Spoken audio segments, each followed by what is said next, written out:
हाँ जी, अस्सलाम वालेकुम दोस्तों। आज की इस पार्टिकुलर वीडियो में हम बात करेंगे जब हम क्लाइंट्स की वेबसाइट को फाइंड करते हैं, जब हम क्लाइंट्स के बारे में एनालिसिस करते हैं। अब कुछ बातें ऐसी होती हैं जो क्लाइंट्स को ग्रैब करने के लिए उसको वो चीज़ें हाईलाइट करनी पड़ती हैं कि भाई ये चीज़ें आपकी वेबसाइट पर ऐसे हैं, अगर आप ऐसे करेंगे तो आप इंशाल्लाह डेफिनेटली रैंक करेंगे। अब उनमें से एक जो सबसे मेन पॉइंट है ना, वो है कंपेटिटर एनालिसिस के जो भी क्लाइंट आपने निकाला है ना, जिस भी किस्म की आपकी क्लाइंट की वेबसाइट है ना, आप अगर एग्जैक्ट उसका कंपेटिटर एनालिसिस कर लेते हैं, आप उसका एक कंपेटिटर बंदा निकाल लेते हैं जो सेम उसी नीच पे उसी कैटेगरी पे ऊपर जो है ना वो रैंक कर रहा है। जब आप उसका हवाला अपने क्लाइंट को देंगे ना, तो भाई डेफिनेटली क्लाइंट आपकी बात भी सुनेगा, आपकी ईमेल का रिस्पॉन्स भी करेगा। देखिए, हम इतनी ज्यादा एफर्ट करते हैं, कोल्ड ईमेल सर्च करते हैं, क्लाइंट निकालते हैं, कभी गूगल से, कभी मैप से, कभी किस मेथड से, कभी किस मेथड से, कभी ब्लॉग रिसर्च से, लेकिन वो चीजें बात का तो बहुत ज्यादा चीजें वर्क नहीं करती। उसका रीजन क्या होती है? उसके रीजन ये है कि आपने किसी बंदे के पेन पॉइंट्स को हिट नहीं किया। जब भी इंशाल्लाह आप किसी क्लाइंट्स के पेन पॉइंट को हिट करेंगे ना, अब देखें, ये जो कंपेटिटर एनालिसिस होता है ना, ये एसईओ की फील्ड में बहुत बहुत ज्यादा मैटर करता है। क्योंकि जब भी आपने किसी अपने मुकाबले वाले शख्स पे जो आपके मध्य मुकाबले है, जब आपने उससे आगे निकलना है ना, तो जो वो काम कर रहा है आपको साथ वो तो करना ही पड़ेगा, लेकिन उससे थोड़ा एक्स्ट्रा भी करना पड़ेगा।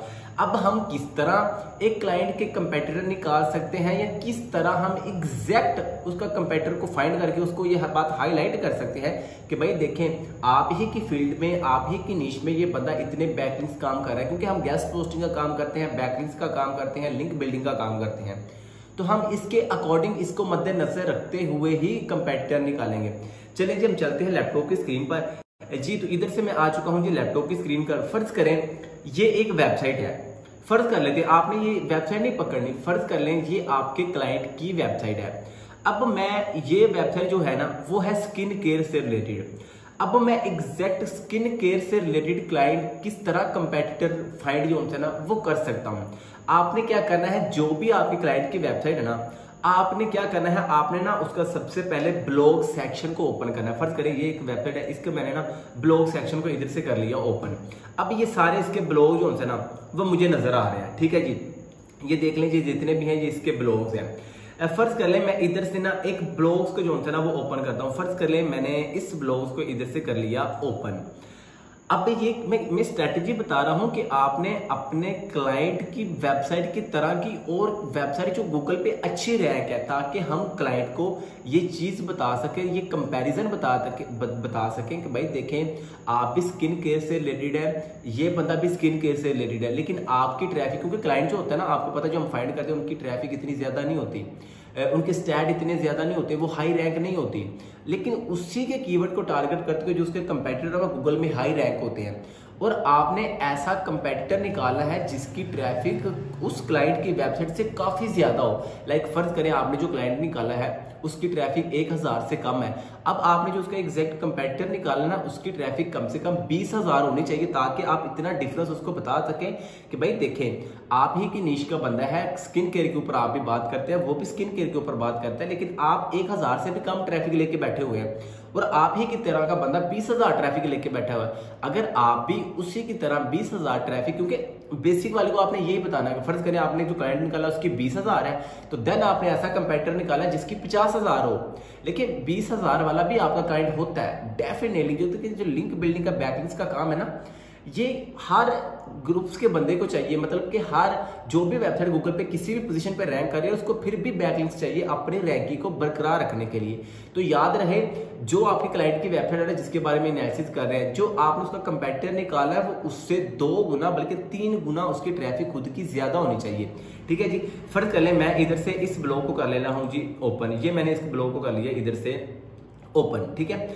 अब मैं स्किन केयर से रिलेटेड इसी कीवर्ड के ऊपर कैसे कंपेटिटर एनालिसिस निकाल सकता हूं। आपने क्या करना है, आपने उस वेबसाइट का ब्लॉग सेक्शन ओपन कर लेना है, उधर से आपने कोई भी ब्लॉग्स को जो है ना वो ओपन कर लेना है। ये मेक श्योर करना है, अगर वो जर्नल वेबसाइट है तो आपने उसके उसी जिस कैटेगरी के ऊपर आप गेस्ट पोस्टिंग्स को सेल करना चाहते हैं उसी कंपेटिटर को आपने निकालना है। फर्ज करें ये जो वेबसाइट है ना मैंने निकाली, ये अब ना सारी स्किन केयर से रिलेटेड है, तो इसके जो एग्जैक्ट कंपेटिटर मैं निकालूंगा वो भी स्किन केयर वाले ही निकालूंगा। फर्ज करें अब वो कैसे निकालूंगा, देखिए जी, एक तो जो सिंपल इज दैट हो सकता है कि आप लॉन्ग टेल कीवर्ड कोई भी चैट जीपीटी से पूछ लें, आप गूगल पे सर्च कर दें, आप निकाल लेंगे, लेकिन वो एग्जैक्ट कंपेटिटर नहीं होंगे। हम एग्जैक्ट कैसे फाइंड करेंगे, देखिए जी, ये मैंने इधर से ब्लॉग सेक्शन को ओपन कर लिया है। अब ये देखें जी, फर्ज करें ये ब्लॉग लिखा हुआ है, अब ये स्किन केयर के ऊपर जो है ना वो ब्लॉग लिखा हुआ है। अब स्किन केयर के अंदर ये प्रोडक्ट भी सेल कर रहे हैं।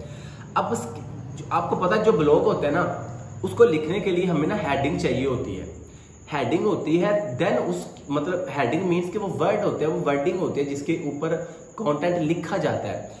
उसी आपने हेडिंग को कर लेना है ओपन, मतलब कि ये जो मैंने क्लाइंट की वेबसाइट निकाली थी ना, इसका जो ब्लॉग बना है ना, इस ब्लॉग की जो हेडिंग है ना वो मैंने कर ली है कॉपी। अब इस हेडिंग का मैं क्या करूंगा, इस हेडिंग को मैं सेम ले जाऊंगा जी गूगल के ऊपर, सेम उसी हेडिंग को जो क्लाइंट की वेबसाइट की है उसको मैं कर दूंगा गूगल पे सर्च। अब गूगल पे सर्च करूंगा, जैसे मैं सर्च का बटन दबाऊंगा ना, अब क्या होगा, अब गूगल ने हमें क्या निकाल के दिया है भाई, गूगल ने सेम उसी कीवर्ड के ऊपर जो दूसरी वेबसाइट से रैंक है ना, मुझे वो निकाल के दे दी है। इसका मतलब फर्ज करें, ये देखें, ये जो नीचे आपको नजर आ रहा है ना, इधर मैं आपको क्लाइंट की वेबसाइट पे लेके चलूं तो ये देखें, ये क्लाइंट की वेबसाइट है ये वाली, ठीक है। लेकिन ये जब मैं गूगल पे मैंने सर्च किया, आपको मैं इधर भी लेके चलता हूँ, ये जब मैंने गूगल पे सर्च किया तो हमारे क्लाइंट की ही वेबसाइट, ठीक है, हमारे क्लाइंट की वेबसाइट दूसरे नंबर पे आ रही है। क्यों? क्योंकि हमने क्लाइंट की वेबसाइट पे जो हेडिंग थी जिसपे कंटेंट लिखता है एग्जैक्ट वो कॉपी किया था, इसलिए आ रहा है। लेकिन पहले नंबर पे देखें कोई और रैंक हो रहा है, दूसरे नंबर पे एक कंपेटिटर आ रहा है, तीसरे नंबर पे फिर कोई आ रहा है, चौथे नंबर पे कोई और, पांचवें कोई और। भाई इधर से अब आप फर्ज करें पहले नंबर वाली वेबसाइट्स को फाइंड कर लें, ठीक है, आप निकालें। अब फर्ज करें आपके क्लाइंट की जो ट्रैफिक है वो 5000 है, इसका जो पहले नंबर पे इस कीवर्ड के ऊपर वेबसाइट रैंक कर रही है ना, उसकी ट्रैफिक है 50000। अब आप जब कोल्ड ईमेल लिखोगे ना, तो आपने इस कंपेटिटर की वेबसाइट का हवाला देना है कि भाई आपका कंपेटिटर आपसे रैंक है, सेम आपके कीवर्ड के ऊपर वो काम कर रहा है। उसकी रीजन क्या है कि उसने अच्छी बैकलिंकिंग की है, अच्छी लिंक बिल्डिंग की है, अच्छी ऑफ पेज एसईओ पे काम किया है। अगर आप भी उस पर काम कर ले तो डेफिनेटली आप अपने कंपेटिटर को बीट कर सकते हैं। देखिए एसईओ की फील्ड में, वेबसाइट की फील्ड में, डिजिटल मार्केटिंग की फील्ड में क्या किस चीज का मुकाबला चल रहा है कि एक दूसरे की भागदौड़ लगी हुई है, मैं इससे भी आगे निकल जाऊं, इससे भी आगे निकल जाऊं, इससे भी आगे निकल जाऊं।